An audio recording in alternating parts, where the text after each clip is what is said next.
시청자 비평 플러스는 YTN을 되돌아봅니다. 오늘 방송은 3월 시청자위원회 소식으로 준비했습니다. 시청자위원회 세심한 분석으로 정치, 문화, 사회 등 분야별 YTN 보도에 대한 비평을 들어볼 수 있었는데요. 먼저 문화부 보도부터 파악해봅니다. 여전히 성행하고 있는 입장권 불법 거래를 다룬 소식부터 문화평론가를 초청한 대담에서 아쉬운 부분은 없었는지 시청자위원회 목소리로 살펴봅니다. 또 YTN 보도를 통해 기사 작성의 기본 요건을 확인해 볼 수 있었는데요. 보도의 완전성을 기반으로 기계적 형평성에 대해 고민해 봅니다. 극적으로 타결된 시내버스 노조 총파업 소식을 다룬 보도는 어땠을까요? 기울어진 운동장에서 공정한 보도 방향은 무엇인지 중립적 시각의 기사 작성에 대해 이야기 나눠봅니다. 이 밖에도 YTN을 향한 애정어린 시청자위원회 분석들, 지금 바로 만나보시죠.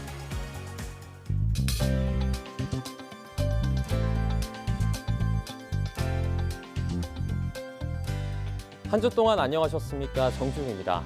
개나리와 진달래에 이어서 들려오는 벚꽃 개화 소식에 봄나들이를 계획하는 분들 많으실 겁니다. 벚꽃의 경우는 개화 후 일주일이 지났을 때가 가장 탐스럽다고 하는데요.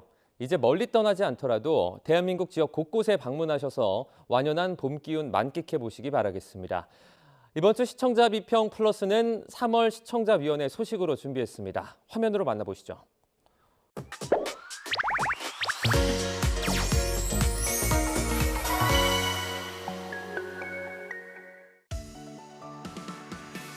예, 그럼 지금부터 YTN 시청자위원회 3월 정기회의를 시작하겠습니다. 문화예술계에서는 좀 심각한 문제로 굉장히 오랫동안 지속되었던 문제 중에 하나인데요. 지금 이제 3월 22일부터 시행되고 있는 개정된 공연법과 관련해서 YTN에서도 보도가 있었습니다. 일단 그 시행 이전에 3월 18일에 보도였는데요. 매크로 이용 암표 거래 최대 징역 1년, 실효성은 글쎄라는 제목의 보도였습니다. 해당 법 개정이 공연 예술은 물론이고 스포츠 경기에서도 그 매크로 프로그램을 이용해서 입장권을 구매해서 불법 거래하는 경우에 1년 이하의 징역 또는 1,000만 원 이하의 벌금형으로 처벌을 강화하는 내용으로 개정이 된 부분인데요. 현재 이제 문화예술 분야 그리고 또 스포츠 분야에서 심각하게 지적되고 있는 고질적인 암표 문제를 완화할 수 있는 법률 개정 소식이기는 하지만 이 매크로를 사용한 티켓 구매 과정 자체가 불법으로 규정되지는 않았다라는 허점을 해당 보도에서도 함께 지적을 해주셨습니다. 실제로 3월 22일 이후에 개정 공연법이 시행된 이후에도 온라인상의 암표 거래가 버젓이 눈에 띄고 있는 상황입니다. 또한 공연법 개정의 빈틈을 해당 보도에서 지적을 해주시기는 했으나 매크로를 이용한 티켓 구매를 근절할 수 있는 현재의 기술적인 한계 또는 법망을 피해갈 수 있는 대리 티켓팅의 문제라던가 또는 법 처벌의 근거인 경범죄 처벌법이 온라인상의 암표 거래를 제재하고 있지 못하고 있는 부분에 대한 문제들을 조금 더 심도 깊게 다뤄주셨으면 좋았을 뻔했다라는 생각을 좀 했었고요. 동일한 사안에 대해서 3월 18일 보도 이외에도 문화평론가가 스튜디오에 나와서 대담을 할 때도 언급을 하셨습니다. 네, 이제 해당 보도는 사실은 이제 파묘가 1,000만 관객을 달성했던 사례에 대해서 분석을 하시고 말미에 이 공연법 개정에 대한 문제도 함께 진단을 하셨는데요. 문화평론가가 아무래도 스튜디오에 자리한 상황이시라 제가 조금 더 좀 객관적인 분석을 기대를 하기는 했습니다. 하지만 그 자리에서도 객관적이거나 또 치료성 있는 문제의 진단이나 해결 방안을 제시하시기보다는 관객의 인식 개선이 중요하다라는 다소 심정적이고 모호한 발언으로 이 사안을 마무리하셔서 좀 아쉬웠는데요. 만약에 향후에 암표와 관련된 보도가 이어진다면 근본적인 문제점을 지적하시거나 또 법 개정 이후에도 지속되는 불법 거래 근절의 구조적인 어려움 등을 현장 관계자나 또는 관람객들의 목소리를 보다 다양하게 담아내시고 이 문제를 좀 객관적으로 짚어주셨으면 좋겠다라는 생각이 들었습니다. 그러니까 매크로 프로그램에 대한 본격적인 처벌이 이제 효력이 발생한 부분에 대해서는 이제 당일 그 아이템 얘기하면서도 말씀 주셨던 부분에 대한 그 보도국 회의에서 공감대가 있었습니다. 이게 근본적인 처방이 되기엔 말씀 주신 그대로 기술적인 한계도 있고 최근에 또 뭐 각자 개별적으로 경험들을 갖고 있겠습니다만 뭐 대리 티켓팅도 언급해 주셨는데 그런 부분들 때문에 과연 본질적인 대책이 될 수 있겠느냐라는 데 대한 의구심들은 분명히 갖고 있었고, 근데 뭐 지금 말씀 주신 것처럼 요번에는 이제 정부 발표라는 계기로 일단은 그걸 소개하는 데 집중을 했다면 말씀 주신 것처럼 하루 이틀에 끝나는 문제가 아닌 것 같고, 또 최근에는 점차 좀 심화되는 측면도 있는 것 같아서 계속 관심을 갖고 좀 보겠습니다. 지난 한 달 동안 관련 보도를 좀 상세하게 살펴봤습니다. 지금부터 말씀드리겠습니다.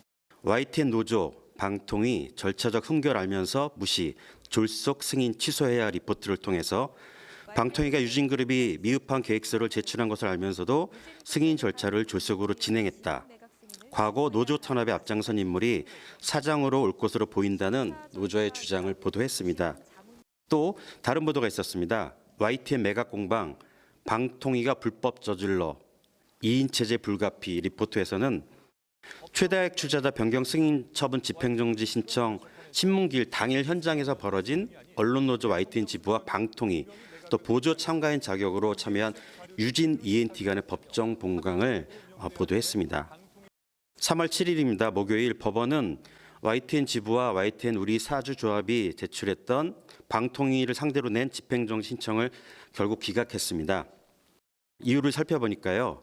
YTN 지부에 대해서 원고 적격석이 없다면 각하를, 사주조합에 대해선 회복하기 어려운 손해의 발생이나 효력을 정지할 긴급한 필요성이 인정되지 않는다며 기각을 결정했습니다.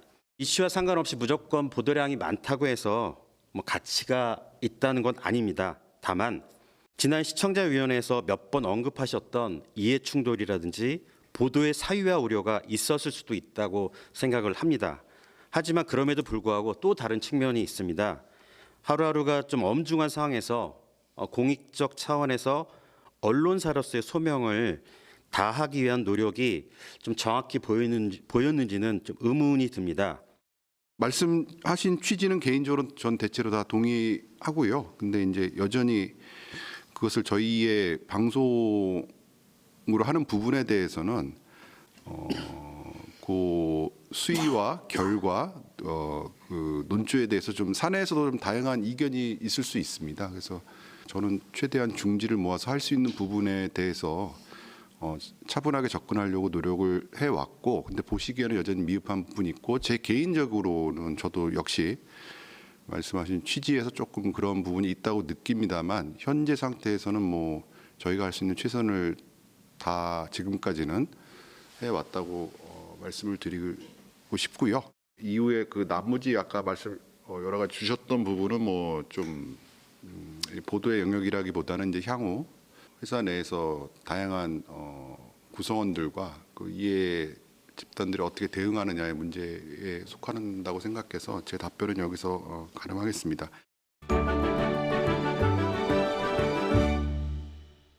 요즘 사과를 비롯해서 과일 채소 가격이 많이 올라서 서민들의 생활비 부담을 가중시키고 있는데요.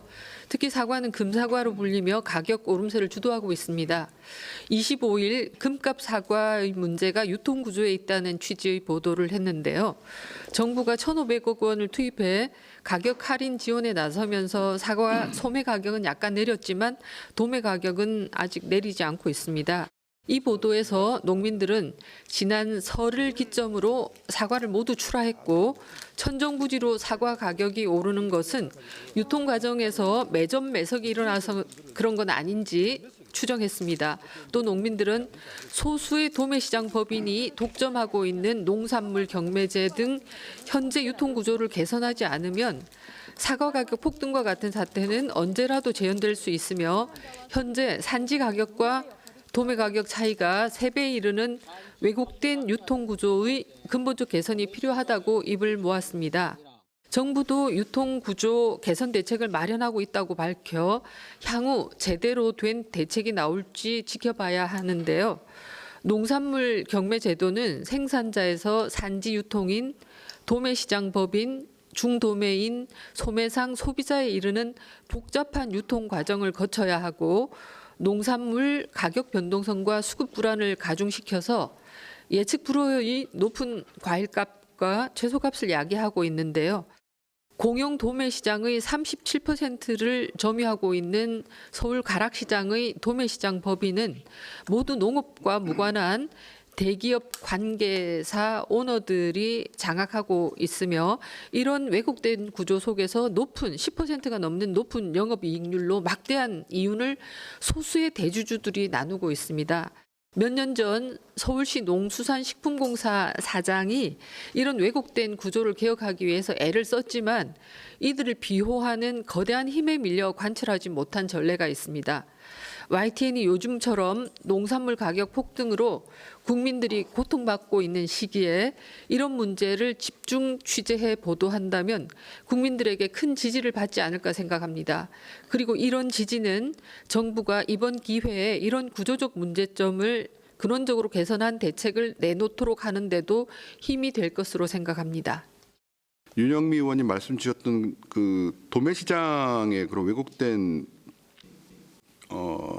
경매 구조는 저도 얼핏 과거에 들었던 기억은 있는데 저도 지금 말씀 주시거나 다시 한번 환기가 됐습니다. 그래서 좋은 포인트를 짚어주신 것 같고요. 예, 이거는 저희 취재진이랑 공유하도록 하겠습니다.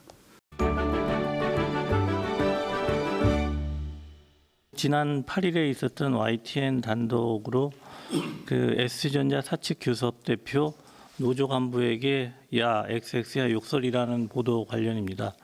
그런데 이제 단신 수준의 짤막한 내용에는 욕설했다는 주장이 제기되라는 표현과 함께 S전자 노조 관계자가 욕설했다고 밝혔다라든지 욕설한 것으로 알려졌다, 전해졌다라는 표현이 나옵니다.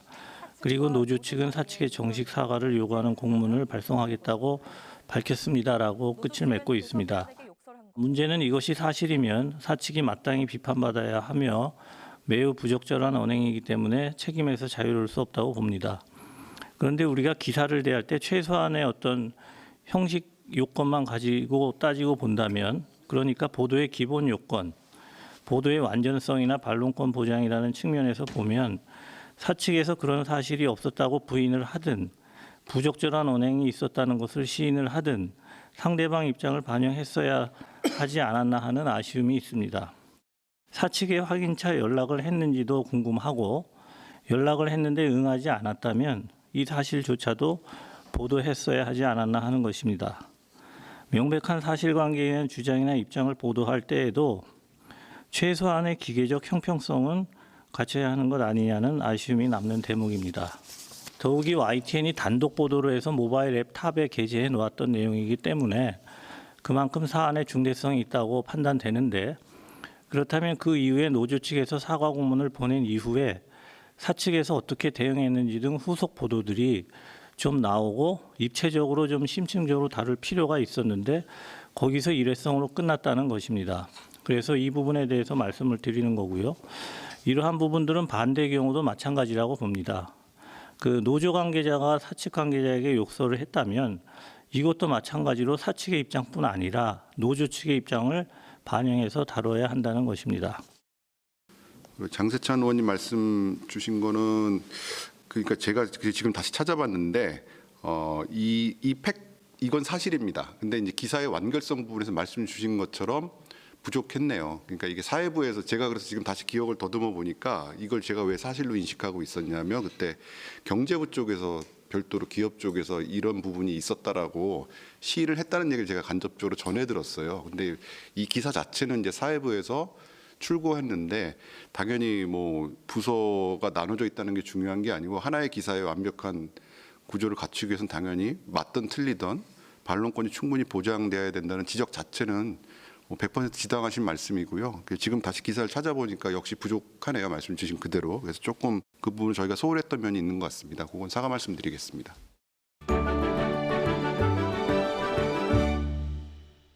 YTN은 3월 26일 5시부터 서울 시내버스 노조 총파업 찬성 88.5% 가결 뉴스 속보를 비롯해서 지속적으로 관련 뉴스를 보냈고요. 그래서 일반 시민들이 혹시나 파업에 들어갔을 때 대체교통편을 이렇게 이용하겠구나 하는 준비를 가졌다는 점에서 좀 긍정적으로 보고 있습니다. 근데 다만 그 여타의 이렇게 보도와 같이 이번에도 노사 간의 그 대립되는 지점이 무엇인가 하는 것들만 간단히 소개됐고 관련해서 서울시의 교통 대책이 계속 좀 반복적으로 됐다는 느낌이 듭니다. 다시 말씀드리면은 사실은 저는 개인적으로 노조가 파업을 할 거라고 생각지 않았습니다. 왜냐하면 버스 운행이라는 이제 공익적인 성격도 있고 특히나 그 노동조합에서 파업을 결정하는 게 쉽지는 않거든요. 그래서 이번에도 그냥 넘어갈 수 있겠구나, 원만하게 타결될 수 있겠구나 하는 거였는데 실제로 했어요. 그러니까 왜 노조에서 이렇게 파업을 할 수밖에 없는 최후의 선택을 했을까 하는데 그 내용을 알 수가 없었습니다.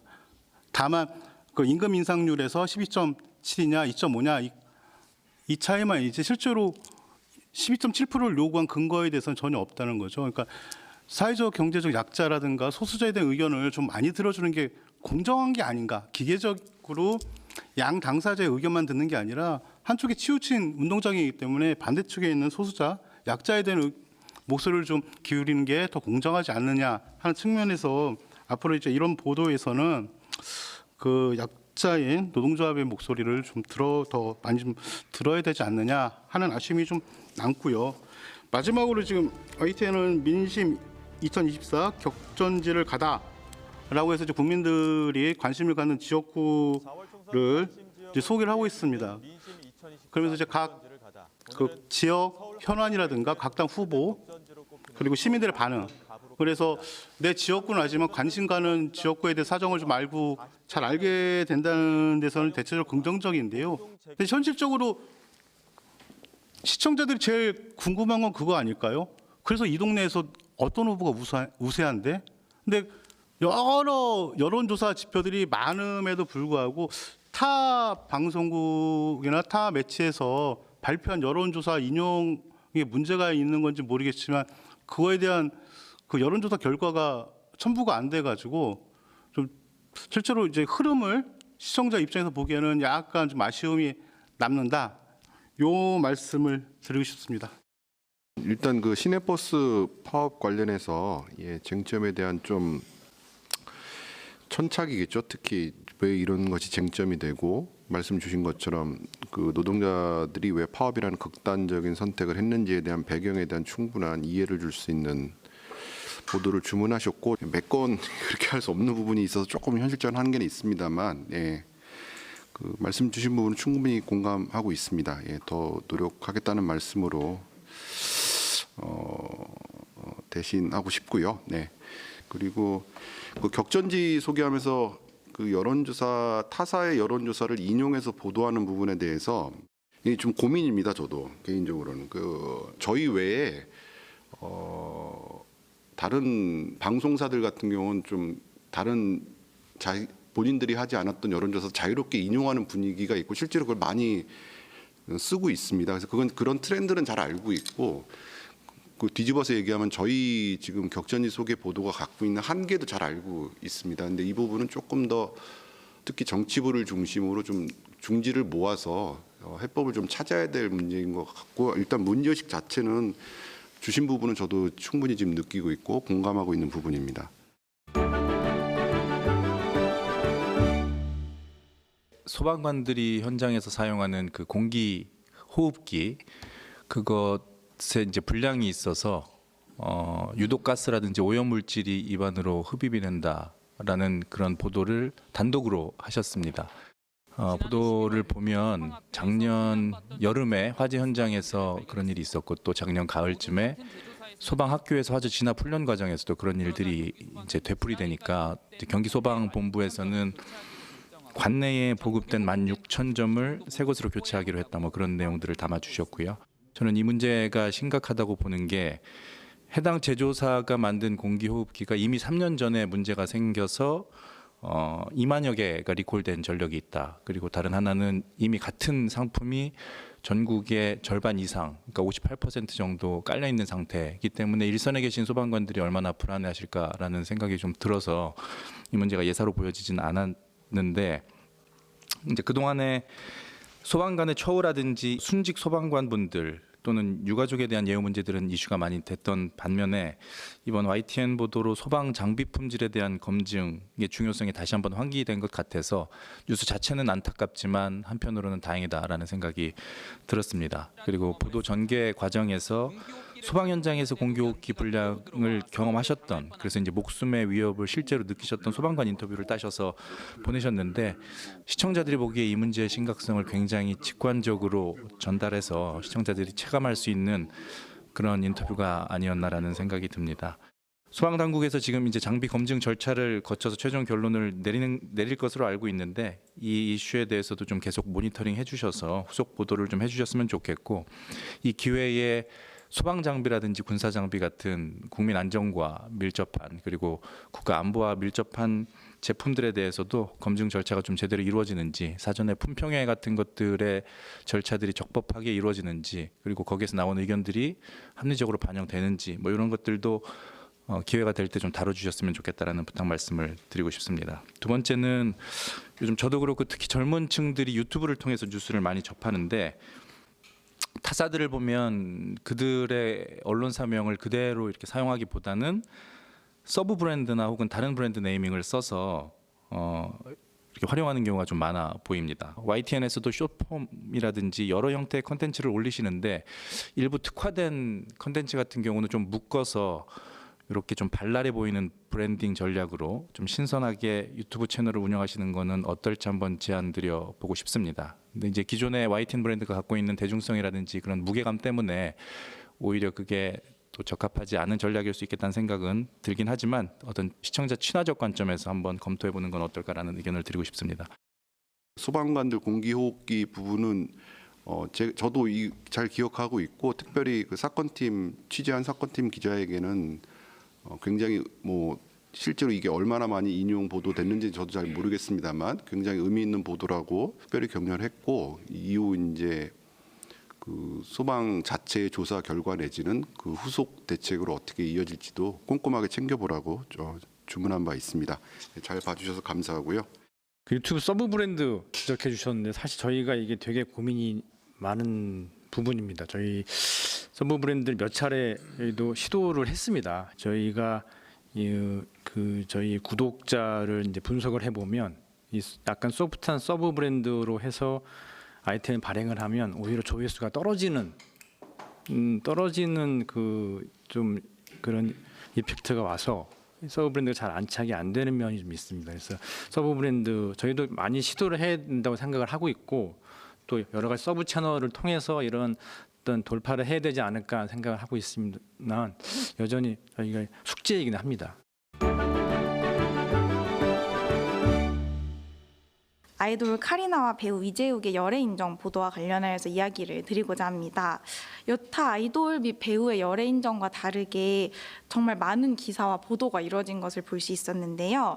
먼저 Y이슈에서는 Z세대 아이돌 방식, 카리나 이재욱 열애의 연예부 기자도 논란 이유라는 제목으로 10분가량 두 분의 연애에 대해서 분석을 해주었습니다. 하지만 보다 새로운 내용이나 통찰보다는 이미 다른 보도에서 파편적으로 다뤄졌던 부분을 합쳐서 다뤘다는 느낌이 들어서 아쉬웠습니다. 연애 인정에 대해서 응원과 비난이라는 두 가지 반응이 있었고, 이에 대해서 카리나가 사과문을 올렸으며 외신에서는 어떻게 보도하고 있다 정도의 내용이었는데요. 다른 아이돌의 열애 인정에 비해서 왜 이렇게 많은 관심이 쏠렸는지, 대체 무엇이 쟁점이었기 때문에 외신에서도 이렇게 주목을 하였는지 등이 구체적으로 다뤄지지 않아서 조금은 단편적이었다는 느낌이 들었습니다. 더 뉴스에서는 문화평론가를 모시고 카리나의 열애 사과문 논란에 대해서 대담을 진행하였는데요. 보다 전문적으로 다양한 이야기가 나와서 좋았습니다.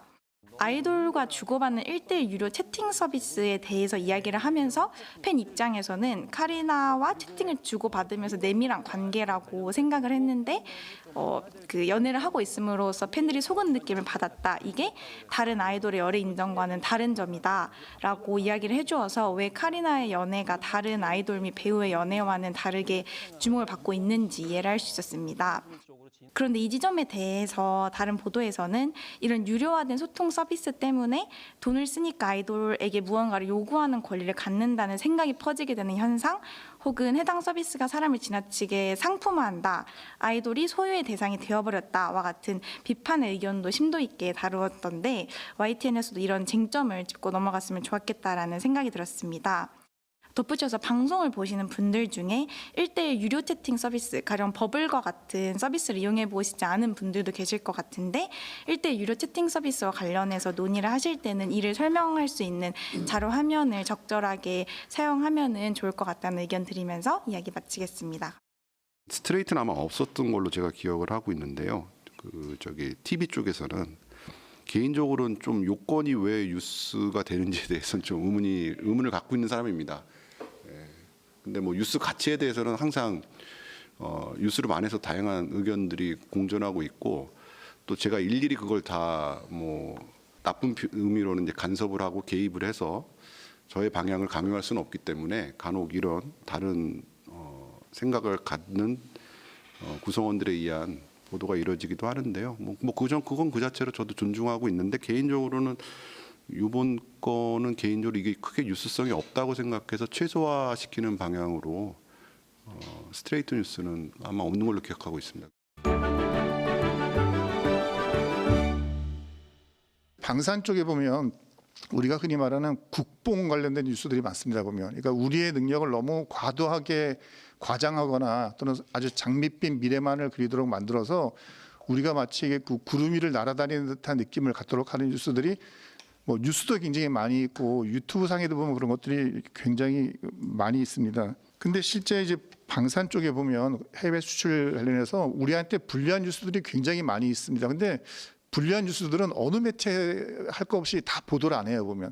그러니까 예를 들어 지난 3월 16일 날 스웨덴 그 스톡홀름 안보문제연구소 시프리가 발표한 게 뭐냐면 2023년도 세계 무기 수출 동향에 대해서 이제 보고서를 내놨는데, 굉장히 권위 있는 보고서지 않습니까? 거기에 보면 우리의 기대와는 달리 대한민국이 수출 점유율은 뭐 조금 높아졌지만 순위는 떨어졌다. 오히려 왜 이게 떨어졌냐 하면, 물론 우리나라가 수출을 많이 한 거지만 글로벌 전체 방산 시장이 커지다 보니까 전체 시장의 규모가 굉장히 커진 거죠. 그리고 또 얼마 전에 이제 우리가 지금 방산에 우리의 아주 뭐 큰 고객이신 폴란드의 대통령과 신임 총리가 워싱턴을 방문해서 바이든 대통령과 회담을 하며 앞으로 이 방산 쪽에 무기 교류를 많이 하자라고 얘기를 했는데, 사실 이런 것들도 우리한테는 굉장히 위험한 신호거든요. 그리고 그 유럽 EU에서 자기들 나름대로의 방산 계획 수립하면서 앞으로 가능한 한 무기 체계는 우리 유럽 국가들끼리 하는 거를 일단 원칙으로 한다. 다른 대륙에 있는 국가들 거는 가능한 좀 그거는 좀 순위를 낮추자. 뭐 이런 이야기들도 하고. 그래서 굉장히 우리한테 불리한 뉴스들이 굉장히 많이 있는데, 이게 뭐 의도는 아니겠지만 불리한 거는 거의 보도가 안 되고 그냥 장밋빛 미래 같은 이야기들만 계속 기사가 돼서 실제 팩트를 뛰어넘는 환상을 갖도록 하는 이런 거는 간혹 가다가 좀 이렇게 좀 톤다운 시켜주고 이렇게 좀 안정을 시키는 그런 것이 뭐 언론에서 해야 될 역할이 아닐까 싶은 생각이 들어서 앞으로도 그런 부분은 우리가 너무 자만해도 안 되고 너무 장밋빛 미래를 가져서는 안 된다는 것도 가끔씩 한번은 짚어줬으면 좋겠습니다. 다만 이제 그 유튜브 쪽에 보니까 3주 전쯤에 보면 유럽의 입장이죠. 뭐 밖에서 탄약 싸우자, 뭐 유럽 특단의 결정, 뭐 이런 식의 얘기들이 있는데, 그러니까 뉴스의 그 아이템으로 반영하기 어려운 것들은 이렇게 유튜브라도 통해서도 그런 좀 반대쪽 의견들을 많이 좀 반영해 주셨으면 좋겠다는 생각이 듭니다. 스웨덴의 그 무기 수출 동향에 대한 보고서라든지, 폴란드 총리가 처음에 부정적이었다가 뭐 그걸 알았는데 미국 방문해서 또 그런 언급을 했다는 부분 자체가 뭐 제가 아예 몰랐기 때문에 일단은 큰 틀로는 이제 비판적 시각을 갖고 정부의 어떤 그 발표 내지는 움직임까지도 좀 계속 점검해 달라는 취지로 이해하고 관심 갖고 보겠습니다. 네, 그럼 YTN 시청자위원회 3월 정기회를 모두 마치겠습니다. 여러분 모두 수고하셨습니다. 감사합니다. 네, 수고하셨습니다.